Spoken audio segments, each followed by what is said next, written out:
আসসালামু আলাইকুম এভরিওয়ান, কি অবস্থা সবার? আশা করি সবাই ভালো আছেন, আমিও ভালো আছি আপনাদের দোয়ায়। আজকে আমাদের ভ্রমণের উদ্দেশ্য হলো কিশোরগঞ্জ নিকলি হাওরে। আমাদের হবিগঞ্জ জেলা থেকে দূরত্ব 135 কিলোমিটার দূরে কিশোরগঞ্জ জেলায় এই হাওরটি অবস্থিত। আমাদের হবিগঞ্জ জেলা শায়েস্তাগঞ্জ পয়েন্ট থেকে যেতে অলমোস্ট প্রায় 2.5 ঘন্টা সময় লাগে। তো আমরা এখানে 9 জনের একটা স্কট সব অল ফ্রেন্ড আমরা চলে আসলাম নিকলি হাওর দেখতে। তো অলমোস্ট আমরা নিকলি হাওরের ভিতরে ঢুকে পড়ছি, আপনারা অলমোস্ট দেখতেই পাচ্ছেন। তো বর্তমানে আমরা এখানে নিকলি সেকেন্ড ফুলটা আছি। আমরা রাস্তা ভুল করার কারণে আমরা উল্টো দিকে ঢুকে পড়ছি, তো সমস্যা নাই। অলমোস্ট আমরা গাড়ি থেকে নেমে পড়ছি। সো এখন 3:30 বাজতেছে। তো এখন আমরা দুপুরে লাঞ্চ করিনি, এখন আমরা কিছুক্ষণের ভিতরে এখানে দোকানপাট দেখতেছি। এখানে ভালো হোটেল হলে আমরা এখানে লাঞ্চ করে ফেলবো। লাঞ্চ করার জন্য আমরা এখন হাঁটতেছি, সামনের দিকে যেতেছি, দেখি কোনো ভালো দোকান পাই। তো আমরা এখানে লাঞ্চ করে নিব। অনেকক্ষণ ঘোরাঘুরি করতে করতে কোনো হোটেল পাইনি। তো 20-25 মিনিট পরে একটা হোটেল হয়েছি। তো আমরা হোটেলের ভিতরে ঢুকে পড়ছি। হোটেলের ভিতরে খাওয়ার নাই, 1% খাওয়ানোর জন্য অপেক্ষা করতেছি, এখনো ভাত হয় নাই। তো কিছু ভাত ছিল, আমরা আপাতত খাইছি। কিশোরগঞ্জে এত টুরিস্ট আছে, আসার কারণে আমাদের হোটেলে ভাতের শর্ট পড়ছে, তাই আমরা এখন অপেক্ষা করার পর আমরা অনেকক্ষণ পরে খাবার পাইছি। এখান থেকে খাবার শেষ করে আমরা আবার নিকলি হাওরের জন্য রওনা দিছি। তো আমাদের রাস্তা ভুল হওয়ার কারণে আমরা 3 বার এক রাস্তায় গেছি, মানে ঘুরতে ঘুরতে ঘুরতে ঘুরতে 3 বার এক জায়গায়। তো ফাইনালি আমরা অলমোস্ট এখন আওয়ারের ভিতরে আছি, মেইন আওয়ারের মধ্যখানে আছি আমরা এখন। তো দেখতেই পারছেন দুপাশে আওয়ার আর মধ্যখানে আমরা। তো আমরা এখন এখান থেকে নিকলি ফেরি লঞ্চ ঘাট যাব, যেখানে ফেরিঘাট এইখানে যাব এখন। অলমোস্ট আমরা কিছুক্ষণের ভিতরে ফেরিঘাটের কাছাকাছি চলে আসব। তো দেখতেই পারছেন অনেক সুন্দর ভিউ, আর আকাশের ভিউটা অস্থির।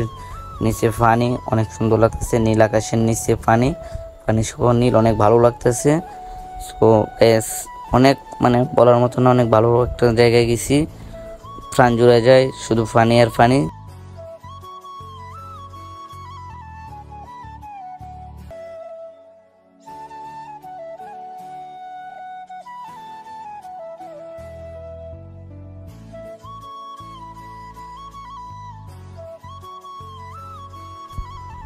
সো এভরিওয়ান, লোকেশন ভুল হওয়ার কারণে আমরা একই জায়গায় 3 বার গেছি। সো কিশোরগঞ্জের রাস্তাগুলা যেগুলো রাস্তায় যায় সব সেম টু সেম রাস্তা।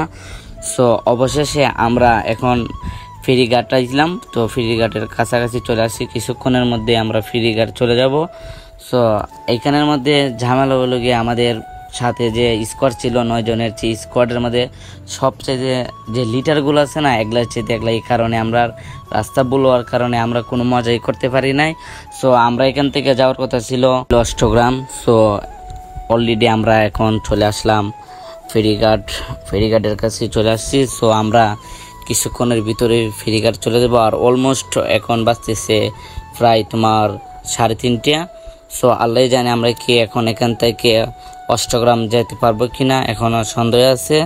সো তারপরও আমরা এখন ফেরিঘাট যেতেছি, যাওয়ার পরে এখানের পরিচিত মানুষের কাছে জানবো এখান থেকে অষ্টগ্রাম যেতে কতটুকু সময় লাগে ও কিভাবে যাওয়া যায়। সো অলমোস্ট এভরিথিং সব কিছু জানার পরে আমরা এখান থেকে সবাই সিলেক্ট করব যাব কিনা। সো আমরা এখন চলে আসলাম ফেরিঘাটে। সো এভরিওয়ান, এখানে আসার পরে শুনতে পারলাম যে প্রায় 3:30টার পরে এখান থেকে কোনো স্টিমার বা কোনো নৌকা এখান থেকে অষ্টগ্রাম যায় না, কারণ এখানে প্রায় 3-3:30টার পর থেকে সব কিছু বন্ধ করা থাকে। আর যেগুলো স্টিমার যায় দিকে, সো তারা এখানে থাকার জন্য যায়। সো আমরা তো গাড়ি নিয়ে গেছি, তো কিছু করার নাই, আমরা এখন এখান থেকে ব্যাক করা ছাড়া কোনো উপায় নেই। হয়তো কষ্ট করে যাওয়ার পরে কিছু করার নাই। সো নামার পরে এখানে যে ভিউটা অস্থির লেভেলের, আর অনেক বাতাস, অনেক মজা পাইছি। কিছু করার নাই, যে আশা নিয়ে আইছিলাম অনেক দূর থেকে, এখন আমাদের আশাটা ব্যর্থ গেল।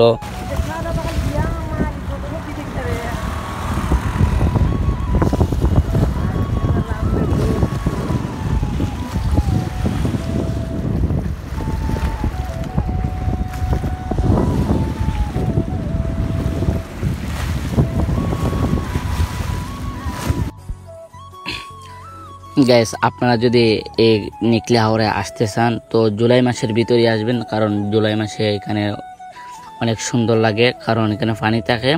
জুলাই মাসের শেষ পর্যন্ত এখানে পানি অনেক বেশি থাকে। বেশি থাকার কারণে ভালো লাগে। সো জুলাই মাসে আসবেন।